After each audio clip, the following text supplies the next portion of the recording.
Hi, I'm Michelle Perez. I got a lot of questions. Hi, I'm Mike Pincus. I think I may have all the answers.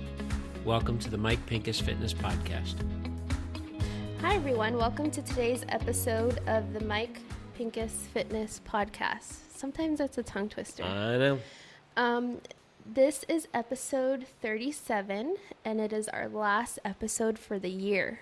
Wow. That's crazy. That's nuts. Yeah. I haven't even started. Oh, no, I started Christmas shopping last night. I hope so. Yeah. Christmas is like a week or two away or something like that. I know. Well, I found out my older daughter is done. Mm-hmm. She finished on Cyber Monday. Wow. Yeah, which is mind-blowing. Yeah. She's definitely not from Lisa and I. Yeah. Lisa and I have been notorious days before. Oh, yeah. We're last-minute shoppers. Yeah. Like, we'll even shop, like, the 20th or something like that. Yeah. I mean, we're also going to Florida, too. So Yeah, it's different. Yeah, it's different. But, yeah, so we have been very excited to be on this journey with you guys. I know I've learned a lot with Mike.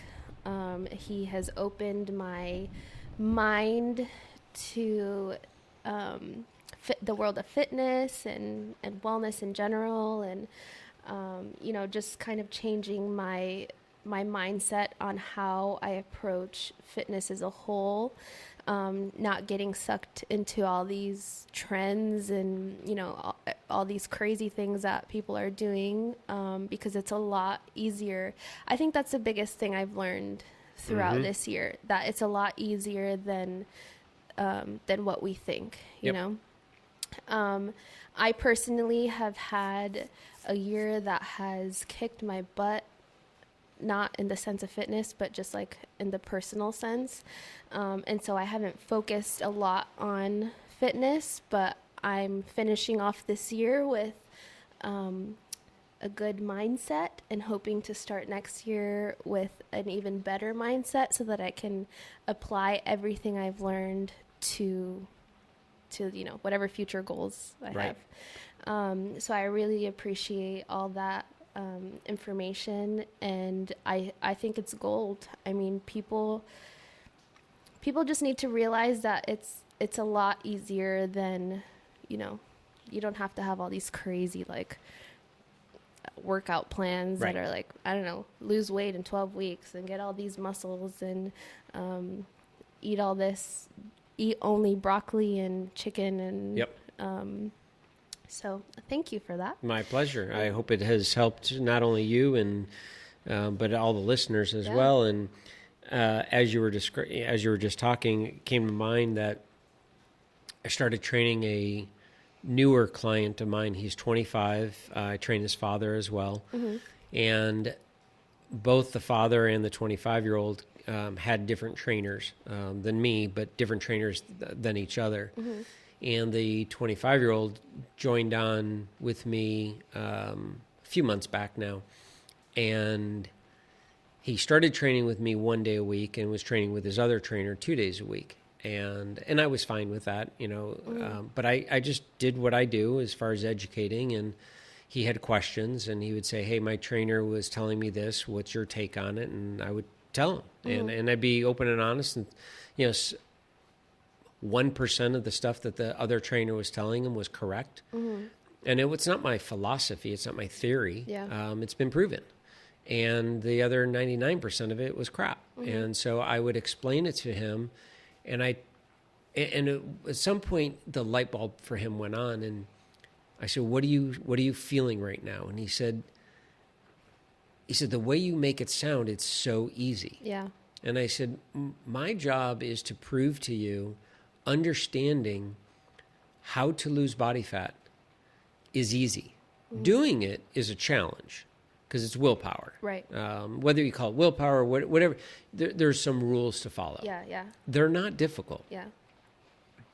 And I told him, he came with all this information that his other trainer had said: never eat bread, never, ever eat pasta, never eat anything white.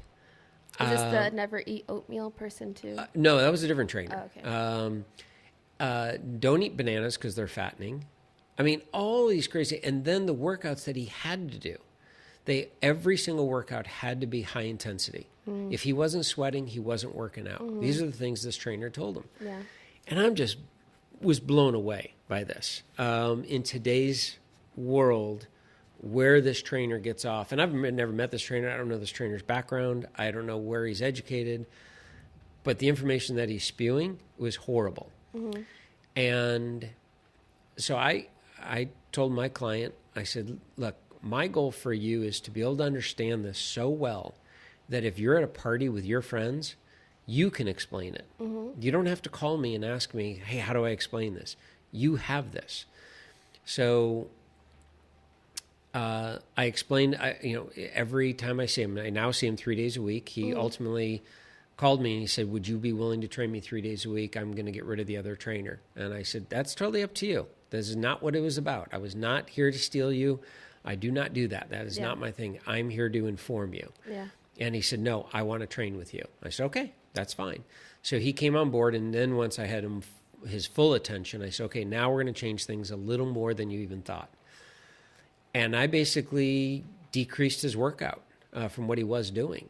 He was going to the gym 5 days a week of lifting weights. Mm. And I said, it doesn't need to be that. I said, we need to mix in some other things. Mm-hmm. But then I started explaining about food to him. And he was listening. And it's pretty amazing. And just this past session that we had just the other day on Friday, he had thrown back at me something that I had taught him a few months ago.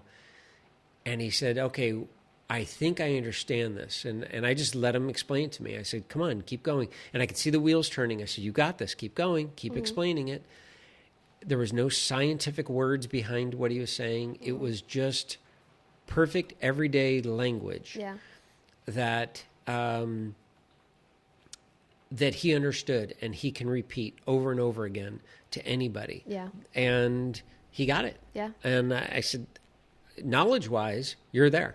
I said, now I just need to keep pushing you and so forth. And there are some days that he gets a sweat, crazy buildup of a workout, and other days we go through some basic movements. I can tell his mind is not into it, but we get him pushing, and at the end, he's like, wow, I feel so good. And I said, see the difference of the workouts? He's like, completely different workouts. I said, your mind wasn't ready for that high-intensity workout.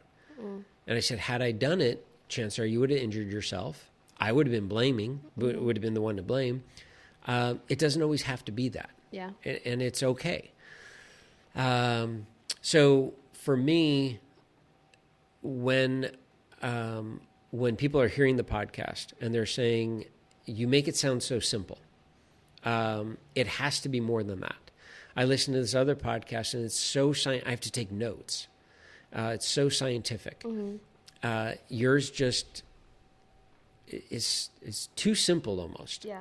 Like it's too good to believe. Yeah, exactly. Yeah. And I tell them, I said, it's, again, when the goal is to reduce body fat, it's the one question I now, I used to come at it so many different other ways trying to get my point across. Mm-hmm.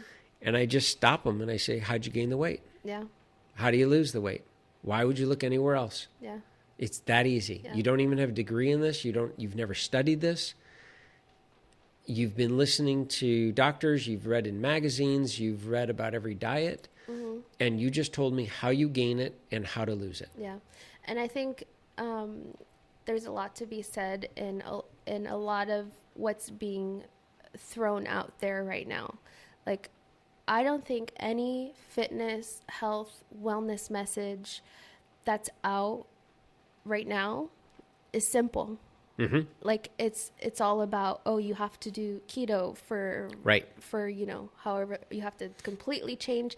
I was listening to a podcast, or maybe it was like I was watching a YouTube video on a couple that went keto, and they thought that was going to be a sustainable lifestyle for them, and they did it for about a year and a half, and then the girl realized, hey, I like sweets, and keto only lets me eat these high fat things. Yep. And so she realized that it wasn't for her because she was eating high fat keto sweets that were basically like not helping her achieve the results that she wanted. And I was listening to that and I was like, man, like, you don't have to give up all the things that you Oh, yeah. normally No. eat, you know? And the funny thing is that following a keto diet, if that's your choice, that's fine. It's hard for some to do it, Yeah. okay? But Yeah. they've mapped it out at this point to be fairly easy to know what to do. Yeah. Challenging to do it if that's not the way you choose to eat. But I know people that are watching how many grams of carbohydrates, protein, and fat. They're down to the grams. At what time of the day they eat them, how they mix them, what they're eating it with in terms of liquid or not. Yeah. Is Before, that counting your macros? it's counting the well, it's taking that counting your macros to a whole nother level. Yeah. What they're eating before and after their workout, the exact science behind. I mean, they have taken this so deep. And I like, how are you living? That is not living. I would never do that. They're like, you wouldn't? I said, no. And somebody recently asked me, like, what do you do for your meal prep? I'm like, when I order it at the counter and they're prepping it and I eat it, that's about the extent of my meal prep. Yeah. And like, you don't meal prep for a week? I'm like, hell no. And I've never done that. Yeah. I meal prep. The only time I've ever meal prepped is when I used to train 5 or 6 clients in a row. And I would eat out of the cooler. I would have a cooler full of food. Because you didn't have time. Because I didn't have time to stop and get something, or I wasn't home. Yeah.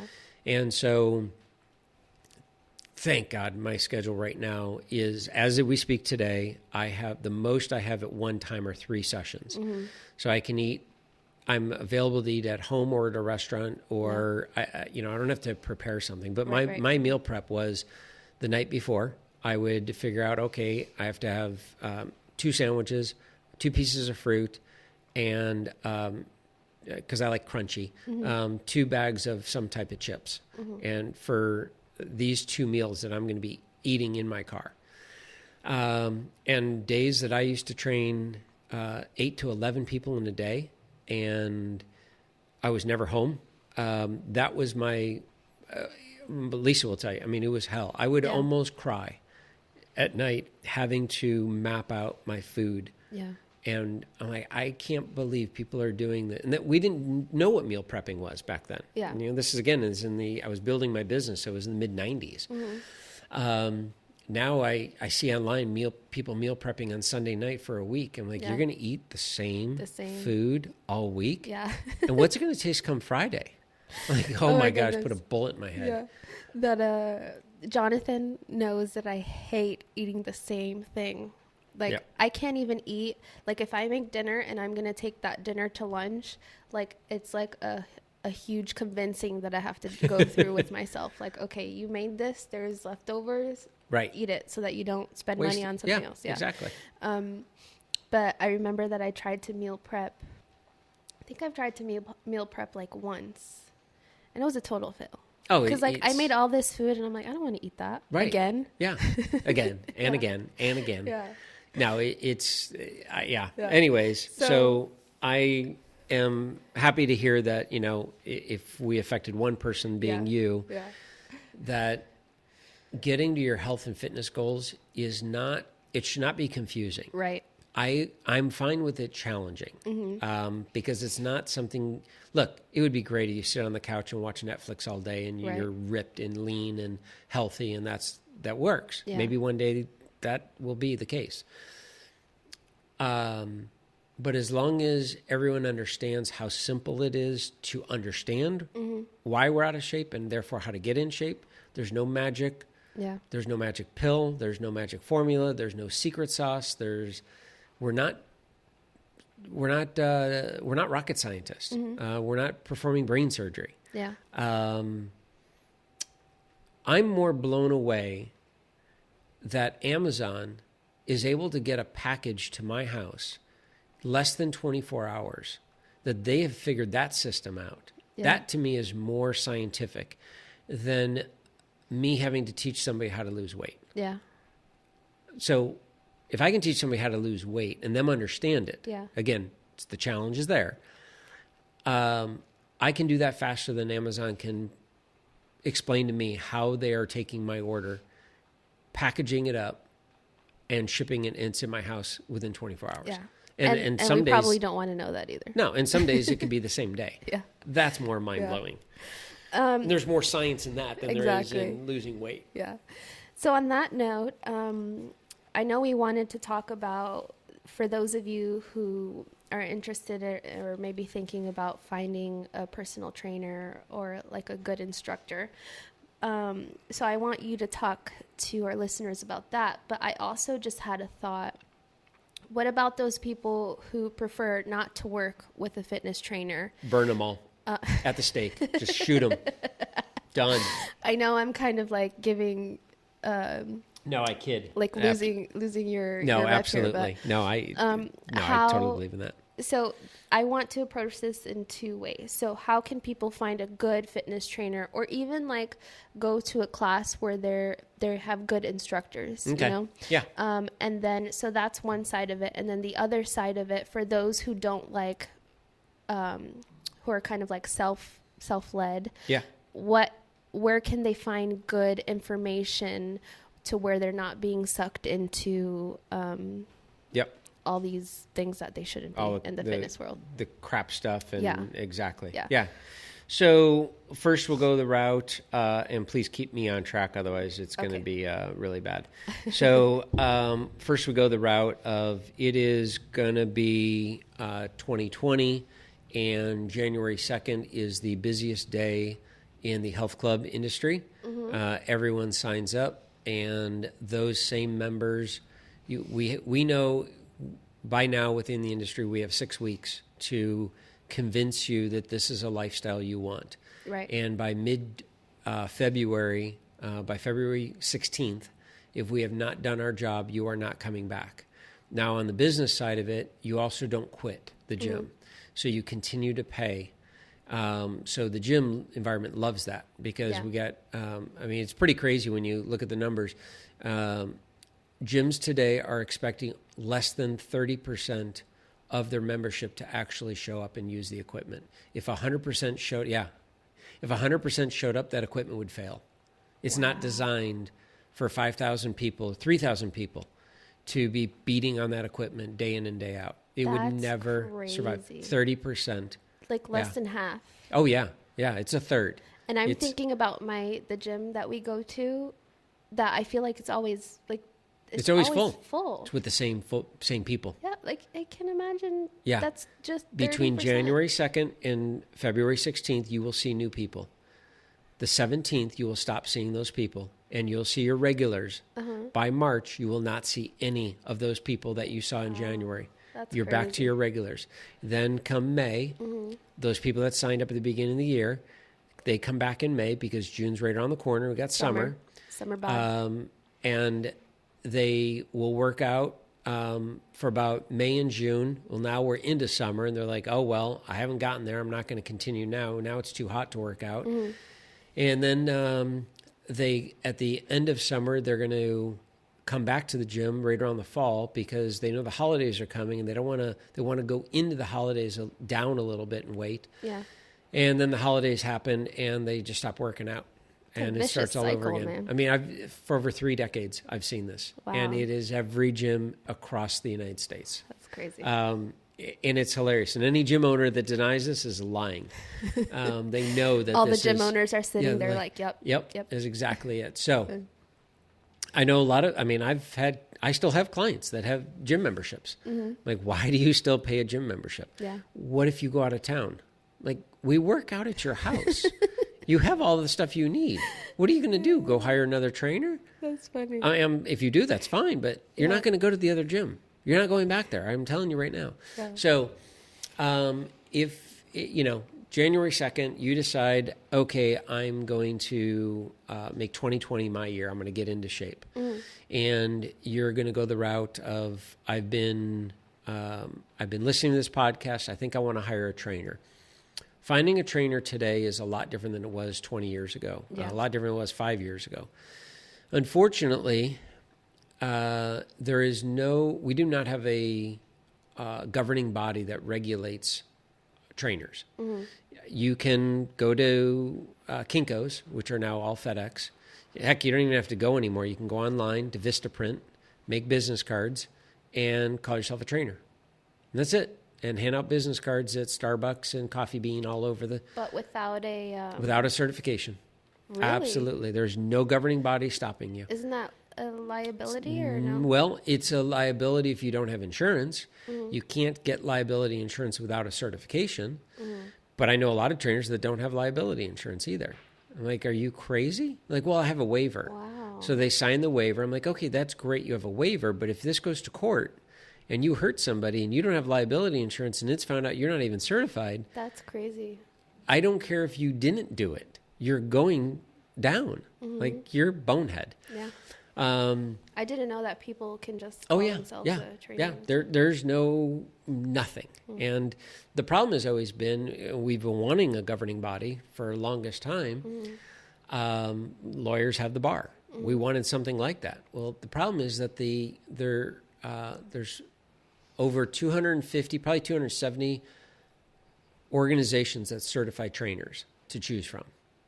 Okay. 270 different organizations that certify trainers. And that includes NASM. NASM's in there, ACSM's in there, NSCA is in there, ACE is in there, ISSA, NFPT. I mean, it goes on and on and on. And I just rattled off the top. How do you know which? That's a tough one. And I'll cover that in a second here. But take the top 10. They can't decide what should be on the test. So and they all say, well, we're the best. Yeah. We should be the ones. So it would be in the world of law, Harvard Law, Yale, Loyola, New York. Just take those 4 schools. Get them together and put together a test and call it the bar.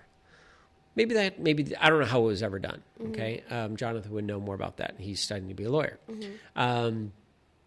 But let's say those 4 schools could agree, we are the best of the best. We will create, and every school will follow this, and this is the test that they will produce to create lawyers, to verify that they're a lawyer. Doctors, they have it. CPAs, they have it. Yeah. Personal trainers do not. Yeah. Even Human Resources has the SHRM certification. Nope, we do not. Yeah. So that becomes very, very challenging. Yeah. Now, in the world of certifications, you have, I'm going to rattle off the top ones. NASM, National Academy of Sports Medicine. And these are no particular order. I mentioned that one. That's the one I'm certified through. Yeah. NASM is a great organization. I'm going to say they are your doctor with your general practitioner doctor. Okay, that's the equivalency of. Okay. They do everything very, very well. They're not specialists. Okay, so if you're looking for you're a client, a soon-to-be client, and your goal is to reduce body fat and increase muscle, start with NASM. Okay, and you can go on to nasm.org. And there should be in there a way to find a personal trainer in your area. Okay. They should have it should be able to put in location, find a trainer in your area, and that's a great way to start. Yeah. If you are a athlete and you are a high school, middle school, high school, college athlete, and you're looking for a trainer to excel you in your sport of whatever you're going to do, and they want to work with a strength coach. Body fat's not an issue. That's not our focus. We want to make a better athlete. You want to go with NSCA, National Strength Conditioning Association. And you'll find people that are what's called CSCS, Certified Strength Conditioning Specialist. And you, again, can go on to nsca.com. I'm not sure. Google it. And they should be able to find a trainer in your area. You'll also find trainers that are ATC, athletic training, and they typically go hand in hand. In our town, we have Ryan Capretta, who owns Proactive Sports. If a dad came to me and said, I want you to train my son, he's a freshman quarterback, and I think he could be something, and I've been working out with you, and man, you would be the best for him. I'd say, nope. I'm going to send them over to Ryan Capretta at Proactive and say, this is where Ben Rogers trains, quarterback for Green Bay Packers. This guy has trained the best of the best athletes. This is where your son needs to be. And I know right away that that's where he needs to go. Yeah. If you are in you've had some heart conditions, you're a patient and your doctor says, I want you exercising. And you're going to look for a trainer that's going to take you through some good workouts that are geared towards a condition that you may have had, a medical condition. It can be heart, it could be anything. ACSM, excuse me, I had a whistle there. ACSM, American College of Sports Medicine. They work with individuals in a clinical study setting. Anybody that's working in a hospital that works with a trainer in a hospital, a cardiac rehab, typically ACSM. Yeah. I would go there. And again, go to ACSM website, find a trainer. Another one very similar to NASM is called ACE, American College of Exercise. I have seen that one. I think it's ace.org or maybe .com. They used to be the low man on the totem pole. They certified more trainers than anybody. But the running joke was my dead grandmother could pass their test. It was $185 and you were certified. Oh, wow. They've revamped major revamp. They have a new CEO. He came on board maybe, it's probably 7-8 years ago now. And the whole thing, he cleaned house and went through, and that is really a challenging test, ACE. And so I would recommend, if your goal is body fat loss, increase muscle, NASM and ACE. So those are the two. Those are the 4 biggies that I would recommend. And honestly, you don't need to go past that. I mean, there's others out there. There's others out there that claim that they're better than or that are the best. I would disagree. Mainly, I would disagree from the product that they're putting out, meaning I see trainers that come from other organizations and I see their level of preparedness, and I don't think they're at the level of NASM, ACE, NSCA, or ACSM. Okay. So in those 4, I think I've covered everything of why someone would hire a trainer. Yeah. So the big thing is you don't want to find some random person who doesn't have any of those. Right. And have them train you. Now, to add to that, you can get an ASM trainer that studied, they took the test, and they took the test over the weekend, and they got certified. And it's Monday morning, and they are a new certified trainer, and they have 0 experience. It's a huge issue, huge red flag. So just because you're certified doesn't mean anything. So what are the questions that as a client I should be asking a potential personal trainer to determine whether or not they're good for me? How long have you been training? Okay, number 1. And what type of clientele do you work with? Can I talk to your clients? Can I call them? I'm not interested in reading testimonials because they could be fake. I'd actually like to talk to somebody. Yeah. And hopefully you and the trainer have spent at least an hour together, so you can kind of the trainer can get a feel of your personality. And I have so many different clients that I train in different personalities that I'm going to hook a mutual personality client of mine with this potential client if they were to ask me for a referral and say, okay, I know the type of person you are, so yeah, you're going to jive with this person, and they're going to talk to you about how our training sessions are, where they came from, what their injury was, what we did to help them, and so forth. So how long have they been a trainer, who they're training, can I talk to any of these clients? Now, let's say the trainer is extremely open and honest, and they say, look, I'm book smart. I have a degree in kinesiology from UCLA. I took my certification. I've never trained somebody, but I'm willing to give this a go if you are. Roll the dice. Yeah. I mean, if that's book-wise, what works they're dialed. If I mention one of those 4 and it fits into what your need is. they have to gain, trainers have to gain experience somewhere. Right. So my goddaughter was a perfect example. She book smart, right out. Just a very smart, intelligent human being. And she did a lot of understudying before taking NASM, and a lot of reading, a lot of self-taught, a lot of questions. Background is in dance. Her body awareness is remarkable, so she knows what feels right when you're doing something. She came and trained with me for a week. I taught her that you need to have other mentors.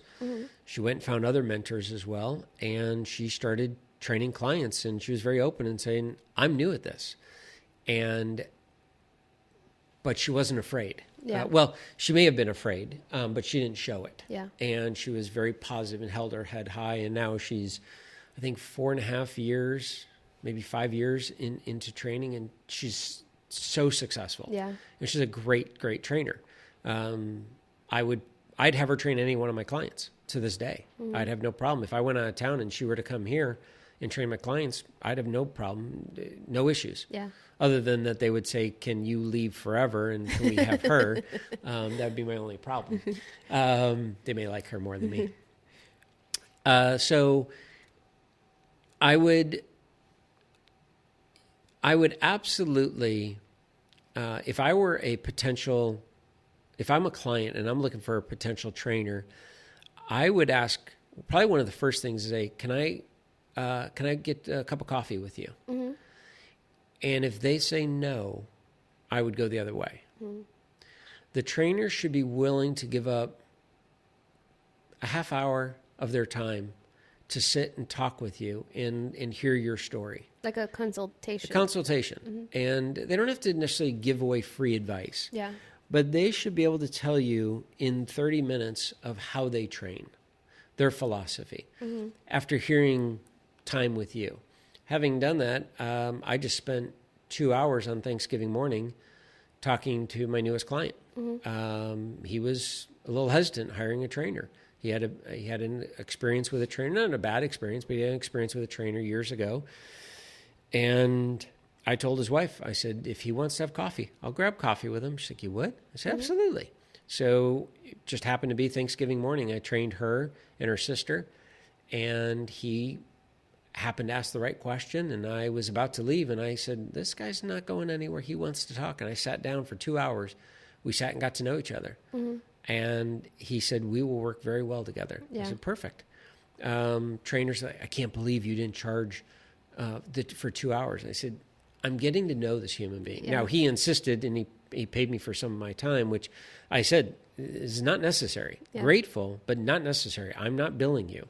That's your doing. Make it very clear. And he said, I appreciate that, and that's why I'm doing it, to show my appreciation. Yeah. But I know there's a lot of trainers that won't give out any free time. That's a red flag. How do you find how do you know if a trainer meshes well with your personality? Another great thing, because again, you can look at a trainer's bio. Let's say you join a gym. So let's say you're not even going to go with an in-home trainer. Okay, you're going to join 24-hour Life Fitness, Gold's, Equinox, any big gym. And you can go up to the wall where all the trainers' bios are. Their pictures are up there, and then it explains about who they are. And typically at the very bottom, it's funny because I jump, like I'll even to this day, I'll go into a gym and I'll see all their certifications. And look, I know a guy that lives in this town. I think single-handedly he has more certifications than any trainer on the planet. Last I counted, it was over 200 different certifications. Wow. This is the guy that he's like, hey, a new one comes out, I'm taking it. Yeah. He's really, really a smart person. He's always wanting to learn. Always wanting to learn. And I don't know if he was ever actually a personal trainer. He may have been. I just don't know enough about him. But he's a super nice guy. And so I'll look on the board and I'll see all these certifications that this Mary Smith or John Boy. Yeah. What's Joe's last name? I don't know. But anyways, these two people have. I will immediately jump down to the very bottom, and it says hobbies. Oh, okay. Because I want to know what we're going to talk about. Yeah, yeah. Because I'm assuming that all of these people understand how to lose body fat and increase muscle. Mm-hmm. As a client, I have to understand I'm going to work out with this person for an hour, 2 to 3 days a week. We better have conversation. We better, because if they're just going to count reps and just stare at me, Yeah. no, that's not, for my personality, that's not working. It'd be the longest hour in the world. So I want to know what they're into so that we can have conversation. If they're a huge outdoors person and I'm a city person and I don't do hiking and I don't go canoeing. with alligators and I don't do skydiving, we have nothing to talk about. Yeah. I'm not choosing that person. I'll go to the next one. Yeah. Oh, wow. We have a lot in common just off of hobbies. Mm-hmm. That's the one I'm going to choose, assuming they all have very similar certifications. Again, I would still, as a potential client, I would go in, what I would actually do, this is just me, and this is what I would tell anybody to do, is let's say you're at the gym, okay, and you find out that Mary is going to be your trainer. On paper, Mary jives with you. Mm-hmm. Go to the front desk, find out when Mary trains. Oh, Mary's here all the time. Okay, great. Let's say Mary always has a 9 o'clock. Can you get on the treadmill at 9 o'clock and watch Mary train her client? Just watch what she does. Is Mary on her phone? Like a spy? Yeah. Is Mary staring off into space? Is Mary talking to other clients? Or is she laser focused on this client? Yeah, yeah. If you can get close enough to hear what they're talking about, how is her voice? Mm-hmm. Is it screeching? Is it like, oh my gosh, everything on paper is great, but she's got this voice that I'd throat punch her? Yeah, yeah. That's true. I mean, these are stuff that you don't think about. No. But if you're going to be spending an hour with them Oh. and they're going to be telling you what to do, absolutely, I mean, you want to make sure Yep. that you can handle Yep. that. And my personality is I'm like a chameleon. Yeah. I mean, I can work with just about anybody.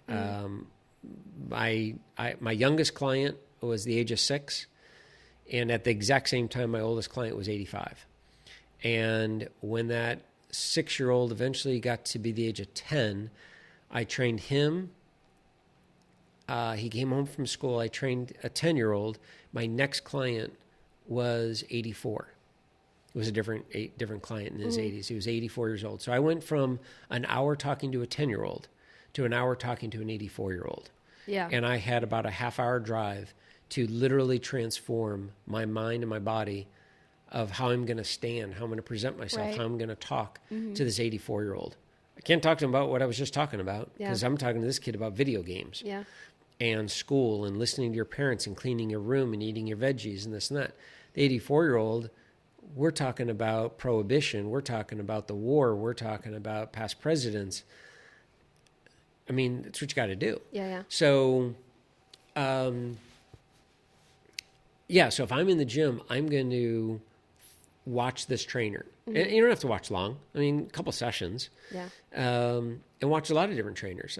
My father-in-law was working out at 24 Hour Fitness, and the time came I knew he needed a trainer. He was excited. He's working out, but the stuff he was doing was just he was having a hard time with it, and I couldn't train him.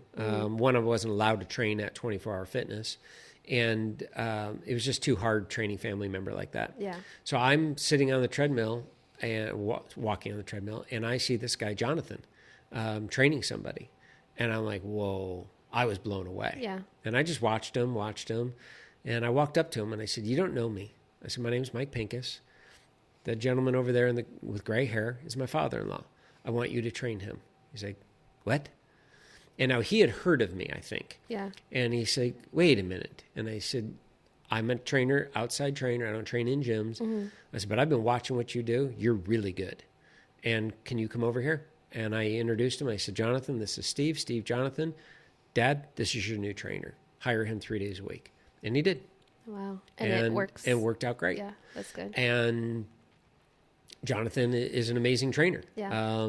I've had clients of mine, his daughter, didn't want the one-on-one, but likes going to a gym environment, and Jonathan teaches these classes now. Mm-hmm.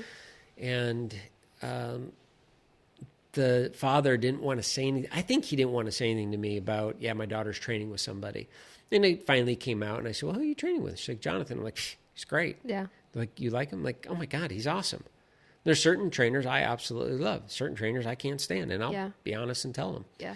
So if you're training, that's an easy one. If you're going to hire somebody at a gym. Now, if you're going to go in home, okay, you don't want to go to a gym. You want to find somebody like myself that is in home. Well, the first thing is that if you're going to be working out in home, you need in-home equipment. Okay, so you're going to go to a facility that sells in-home equipment. Now, here in Thousand Oaks, Conejo Valley, we have RX Fitness. And that's why I teamed up, and a lot of trainers that are in-home trainers team up with Tim and Joey. Tim owns it, Joey helps run it. Because a client needs anything from a simple stability ball or a balance tool or some tubing. Yeah. They need good quality stuff. And yeah, you could buy it online, but you don't even know what you're buying. There's no customer service. You can go on Amazon and buy everything, but you don't know if you're getting the right stuff. So you go to a high-end store. This is not going to Costco. This is not going to Big Five. They don't know what they're talking about. There's not, you might as well go to Toys R Us for that matter. So you go to a place in your area that sells high-end fitness equipment. And I'm talking treadmills that are $15,000. Doesn't mean you have to get one. They have treadmills that are $1,500. They also have like warehouse. Yeah, and there's some that are warehouse type places that, as long as they're having good high-end equipment. And you can Google high-end fitness equipment, and you'll find the names Precor, True, Life Fitness, Woodway is a high-end treadmill. You'll be able to do your research and find it. So you find the store in your town, and you go to the owner of the store and say, look, I'm looking for a trainer in home. And he's going to hand you 2 or 3 cards. You're not going to be able to watch them train anybody because they train in home.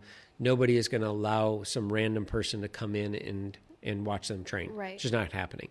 But that's the trainer you call up and say, can we get coffee? Yeah. And if the trainer says, sorry, I don't do that. Next. Yeah, then you know that's not the one. Yeah. Go to the next one. Because they're not willing to build their own business. They're not willing to take the time. I'm going to say they're just too good for you. Yeah. Like they don't put that relationship. Yeah.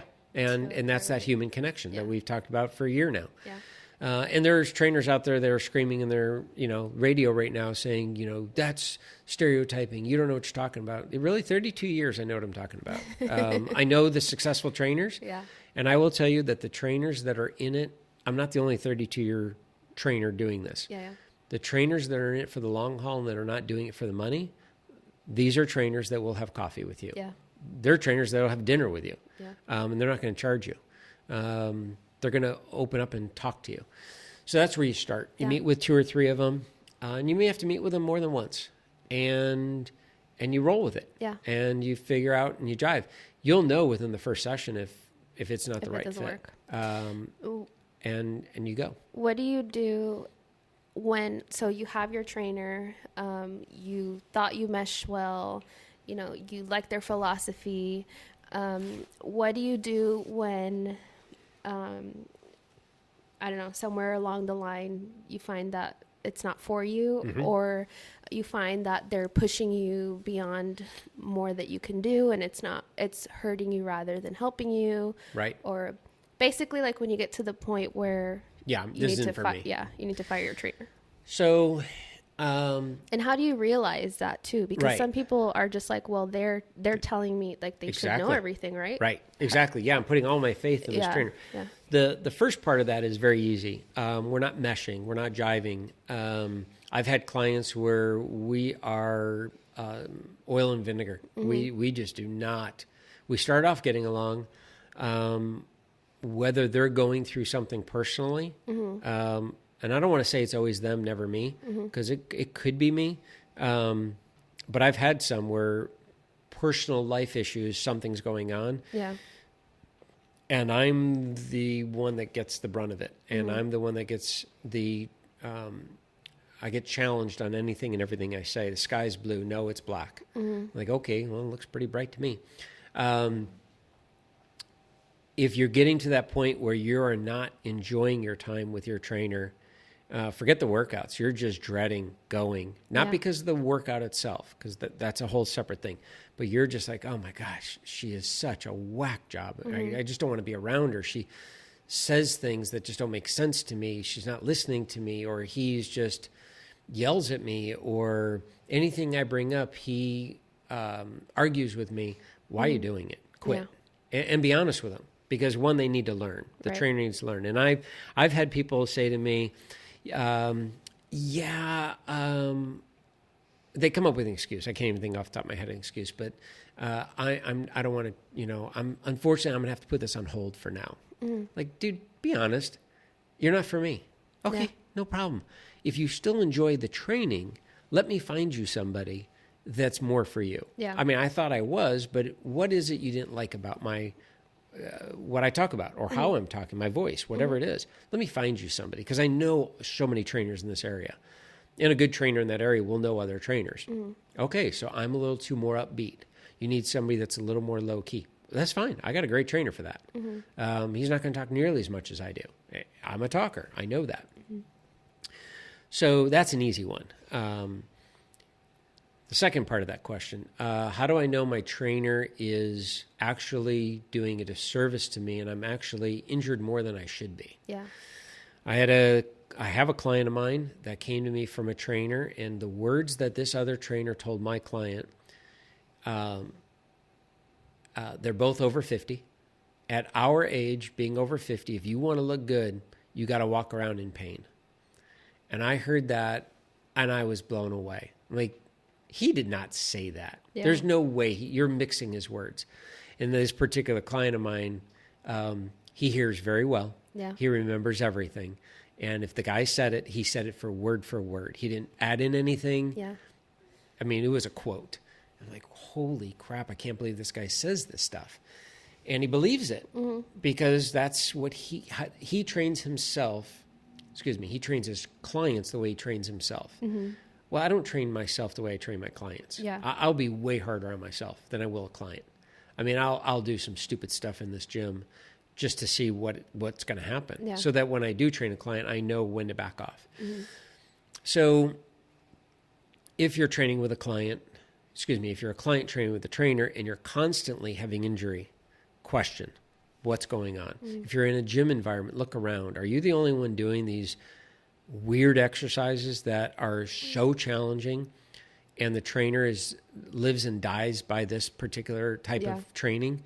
It's not for you.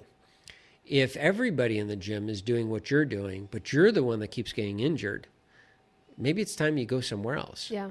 Or what about, like, not even injury, but pain? Okay.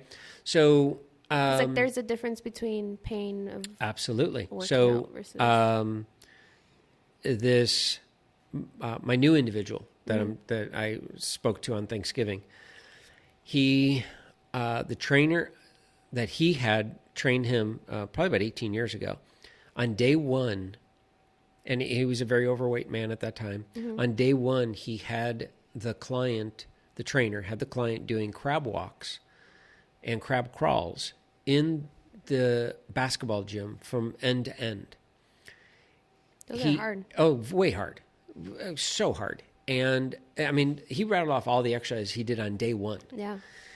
And day two, he couldn't move. He couldn't move his arms. He had a hard time showering.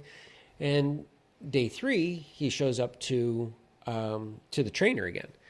And he said, oh my gosh, that was absolutely the worst pain I've ever been in. And I'm still hurting today. Yeah. And the trainer says, good. That's good. I know I did my job. But the good news is you're never going to feel that bad. It's going to get better and better every day. And he said, and it did. Yeah. And I said, I can't believe you went back after day one. I would have never have gone back. Yeah. You're paying this man to hurt you? He's like, well, no. Don't get me wrong. He wasn't trying to hurt me. And I said, but he did. It used to be a thing, not even a myth, a thing that if you were sore the next day or 2 days later, you have a really good workout or you have a really good trainer. Yeah. Oh yeah, my trainer kicks my butt. Yeah. I know. It's never my goal. They're just dumb. Yeah, it is not my goal to absolutely crush a client where they're so sore. I don't even want them to know that they felt anything. I want them to literally be at the end of the workout go, really, that's it? Yeah. Yeah, that's it for today. And by the way, if you think we didn't do much, let me explain to you what we just did. Yeah. 2 days, the next day, the day later, when I'm, if I train you Monday, Wednesday, Friday, on Wednesday, I don't want you to be sore. Because if you're sore, I can't train you. Yeah, then you can't continue. And it's one more day away from your goal. So I want you to feel like, hey, I felt good. Yeah. And not even a soreness like, oh, yeah, I'm so sore, but it's a good sore. No, dude, sore is sore. Yeah. You either can't stand upright or, you can or you can't. Yeah. So that's another red flag for a trainer. If your trainer is making you sore over and over again. Now, if you do a new exercise, and I tell this to all my clients, look, if I throw a new exercise at you and we haven't been doing it and it's new to you, I expect you to feel a little something the next day, but not like, oh my gosh, I couldn't get out of the car. Yeah. That was too much. Or you can't sit on the toilet. Yeah, way too much. I remember back in the late 80s, early 90s, we would train a client, and if it was time for us to get paid, and we hand them a pen and they couldn't even write the check, oh, yeah, that was a good workout. Yeah. Like, you're so fried that you can't even write your check because your hand is so shaky. That's how good we are. That's all we had to gauge. Oh, my goodness. And the client believed it. Like, oh, my gosh, you're the best. Nowadays, if you go to your physical therapist and say, I was working out with a trainer. No, I was working out at the gym, and I think I overdid it. All right, what's going on? Well, I'm having a hard time getting up out of the chair. Oh, my gosh, you way overdid it. Yeah. You should hire a trainer. Oh, no, I have a trainer. My trainer had me doing so many squats that I can't get up out of the chair because I'm so sore. The physical therapist would say, fire that trainer and go find a new one. Yeah.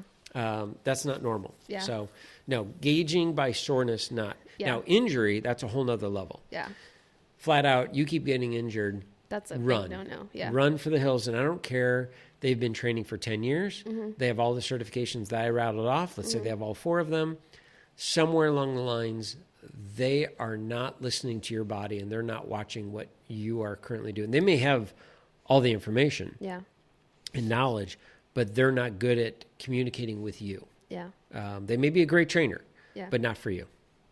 Well, those are some good tips. So we know how to get a trainer. We know how to potentially fire a trainer.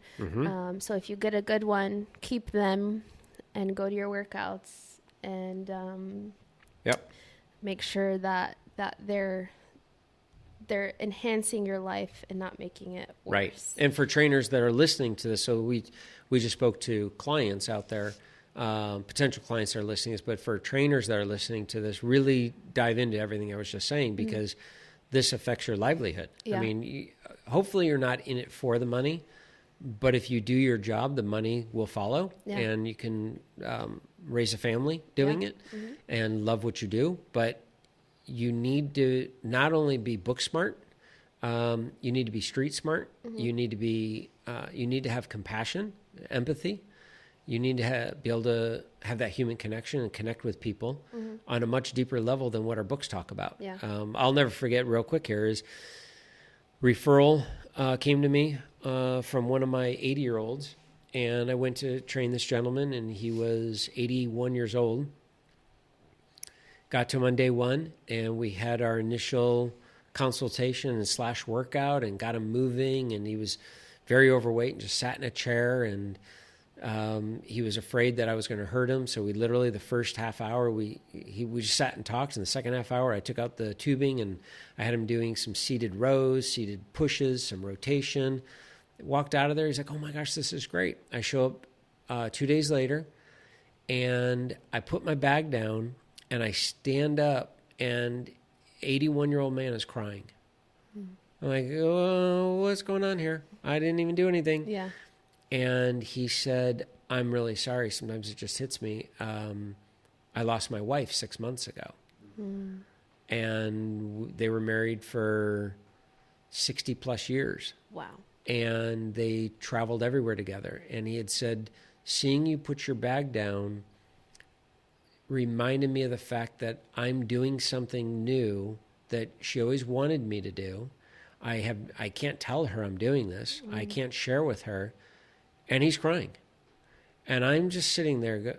In my mind, I'm flipping through my NASM manual going crying. There was no subject on crying clients.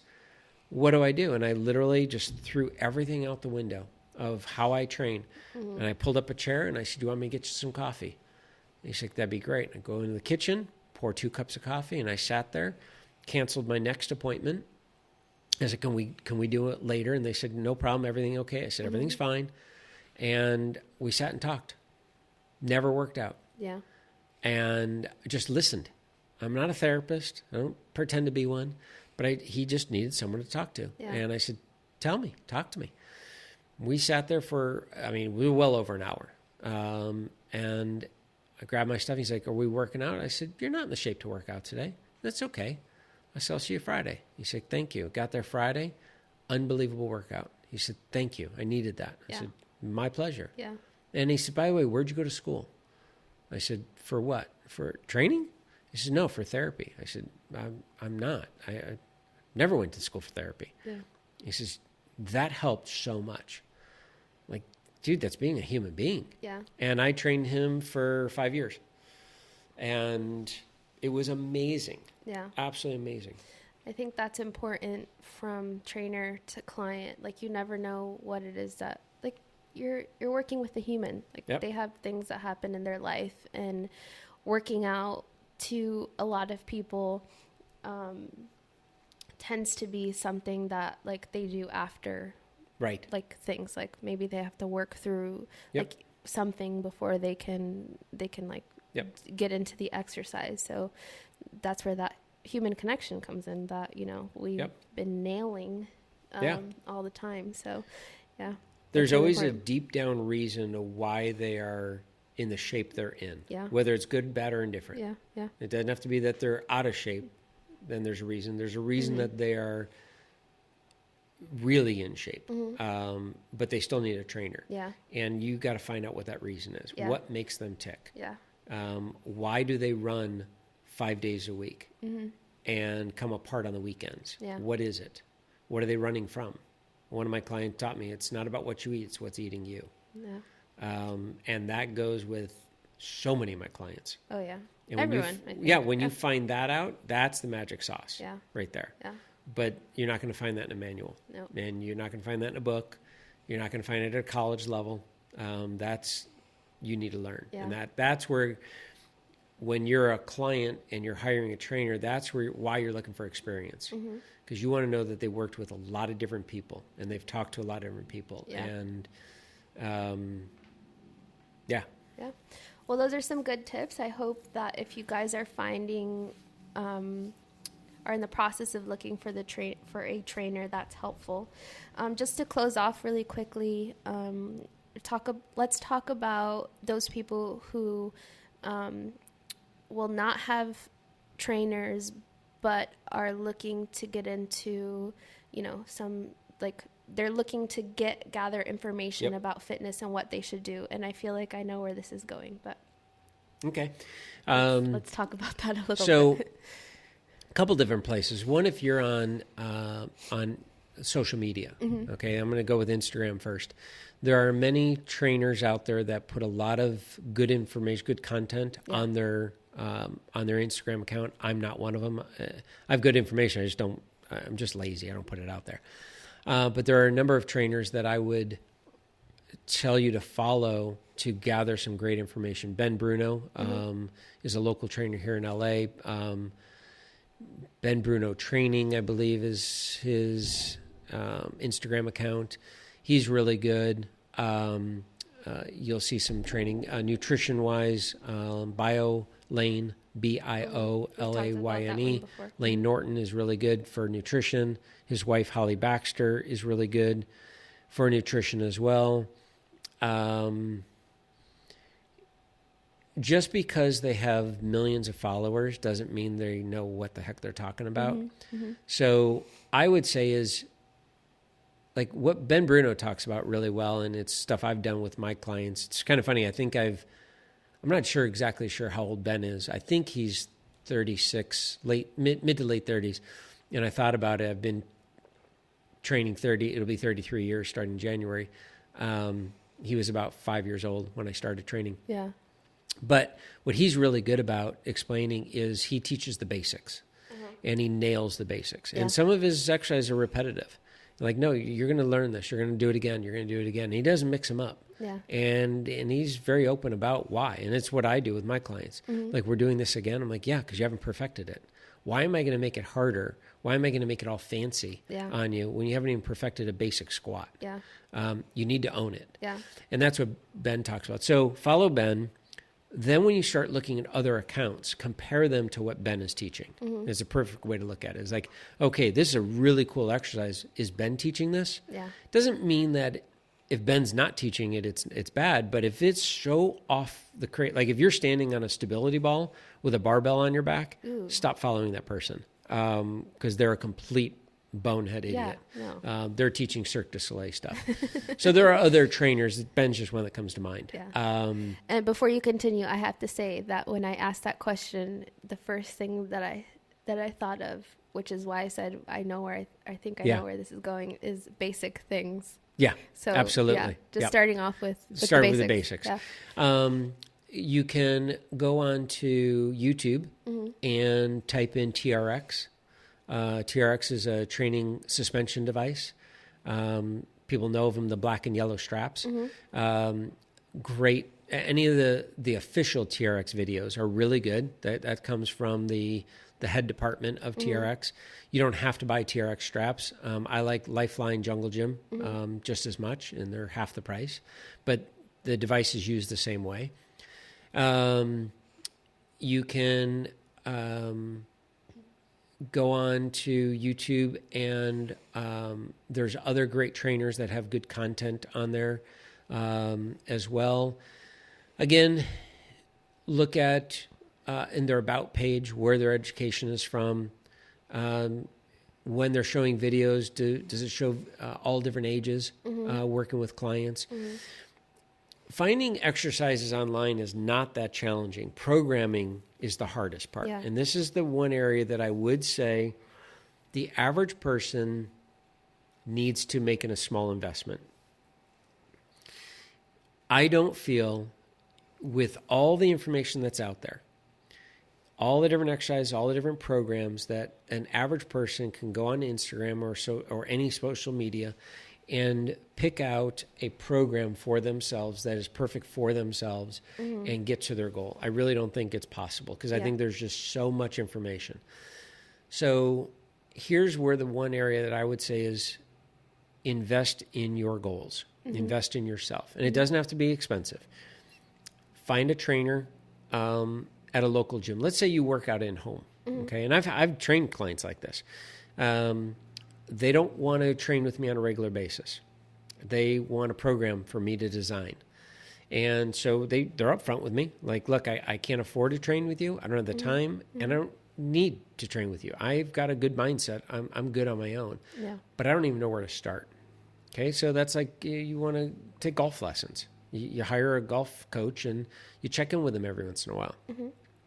Hire a trainer, spend 1 or 2 hours of their time, get to know them get to know you. They design a program. Go back once a month. Hire them for an hour session once a month. And that money is so well spent because you won't waste time getting to your goal. You'll get to your goal so much faster. And you don't have to spend a fortune on this, but once you understand their programming and it jives with your personality. And I tell my clients that I train I have a lot of clients I train once every 3 to 4 weeks. They travel or they can't afford, quite simple. I say, all right, this is how I came up with my program. These are the exercises I can plug and play. You can go onto YouTube and you can Google TRX chest exercise or push exercise. And you can plug that in to this section of my program and it'll work. And they're like, wow, that's so cool. Now, some trainers will say, well, I can't believe you're shooting yourself in the foot. And I said, no, not at all. I still see them every 3 to 4 weeks. Yeah. And they'll say, hey, I saw this exercise. Would that work? Yes, it would. Yeah. But they still want my expertise. And they want, hey, by the way, I'm getting to my goal. I'm getting closer, but I was playing sports with my kid and my shoulder's bothering me. Do you have anything we can do to stay away from that? Absolutely. Don't do this exercise. Emphasize this one because that'll help you while you're seeing your physical therapist or chiropractor, or just, giving time to heal. So that's where the value comes in of having the trainer to give you that feedback. Yeah. So initially, find that trainer, get a program, and then go from there. Yeah. Because that would be, I would say, it'd be very challenging on your own. And there's a lot of trainers that put programming out on the internet. I've yet to see one that is so easy to understand for the average person. I look at it as, could my mom follow it? Yeah. And I have not found one that my mom would actually be able to follow. Yeah. Well, that's good information. We covered both if you want a trainer and if you don't want a trainer, and how a trainer would be helpful. Yep. So we hope that you guys learned a lot from today's episode, and that you've learned a lot from all of our previous episodes. And if for some reason you're listening today for the first time, then please go back and listen to our episodes, because we have some good information in there. And we're looking forward to bringing you guys some more topics in the future. Sounds good. Thank you guys. It's been a fun, how many was this? 37? This is 37. 37, essentially 37 hours. I Chatting. never in a million years would have thought I'd have 37 hours worth of fitness stuff to talk about. But it's been a good learning experience for myself as well. And thank you guys for listening for this year. And hopefully we have some more good stuff coming in 2020. Yes. If not, it'll be, you'll just play it in the background and fall asleep. Happy holidays. Happy holidays, guys. Happy New Year. Thank you. Bye.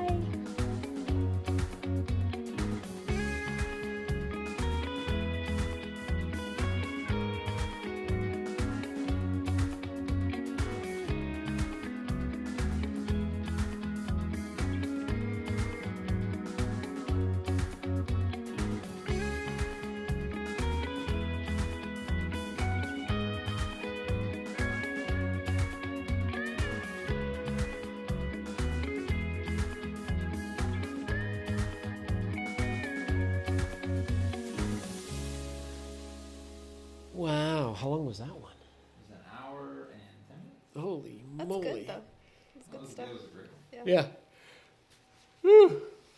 Alrighty. Bam.